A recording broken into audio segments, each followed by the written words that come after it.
చదువుకోవడమే మీ లక్ష్యమా? MBBS సీట్ల guidance కోసం తప్పక విచ్చేయండి మెగా ఎడ్యుకేషన్ మేళా.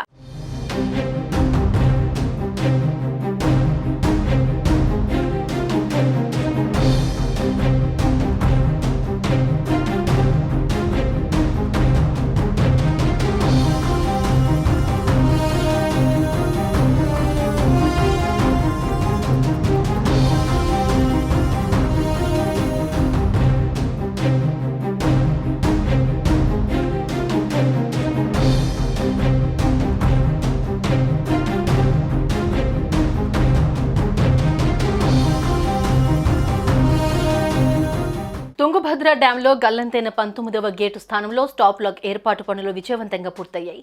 పనులు చేపట్టిన 24 గంటల్లోపే 5 బ్లాకుల్లో స్టాప్ లాక్ ఎలిమెంట్లను అధికారులు అమర్చారు. 4 అడుగుల ఎత్తు 60 అడుగుల వెడల్పుతో స్టాప్ లాక్ ఎలిమెంట్లను అమర్చి వృధాగా పోతున్న నీటిని పూర్తిగా అడ్డుకున్నారు. స్టాప్ లాక్ గేట్ ఏర్పాటు విజయవంతం కావడంతో అధికారులు, ఇంజనీరింగ్ సిబ్బంది సంబరాలు చేసుకున్నారు.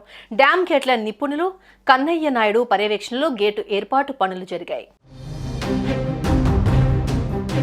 తుంగభద్ర నుంచి గత 4 రోజులుగా 45 టీఎంసీల నీరు కిందకు వృధాగా వెళ్లింది. మరింత నీరు దిగువకు పోకుండా యుద్ధ ప్రాతిపదికన 2 ప్రభుత్వాలు స్పందించి చర్యలు తీసుకోవడంలో సఫలమయ్యారు. స్టాప్ లాక్ నిర్మాణ ఖర్చుల కోసం 5 కోట్ల నిధుల వినియోగానికి తుంగభద్ర పాలక మండలి అనుమతి ఇచ్చిందని అధికారులు తెలిపారు. తుంగభద్ర బోర్డ్, కర్ణాటక, ఆంధ్రప్రదేశ్ అధికారులు ఉమ్మడి కృషి ఫలితంగా డ్యాంలోని నీటిని వృధాగా వెళ్లకుండా అడ్డుకున్నారు. డ్యాంల గేట్లు తయారీలో నైపుణ్యమున్న సాగునీటి నిపుణులు కన్నయ్య నాయుడు ఈ బృందానికి నాయకత్వం వహించారు.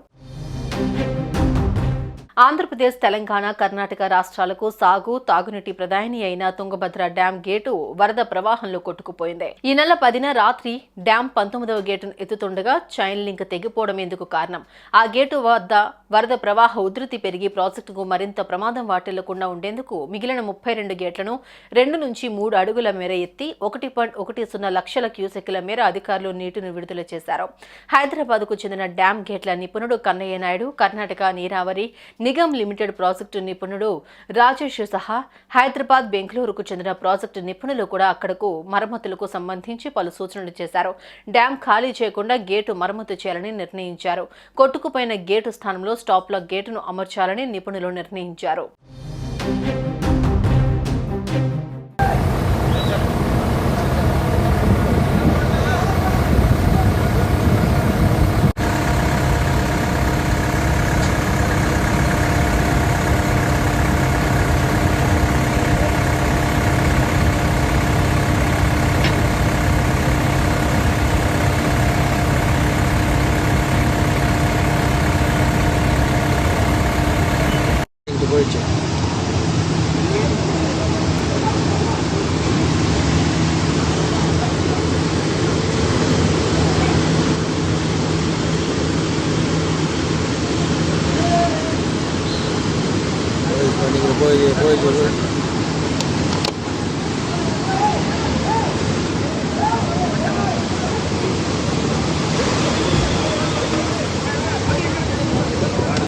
సుమన్ టీవీలో మీ పర్సనల్ అండ్ బిజినెస్ ప్రమోషన్స్ కోసం కింది నెంబర్కి కాంటాక్ట్ చేయండి.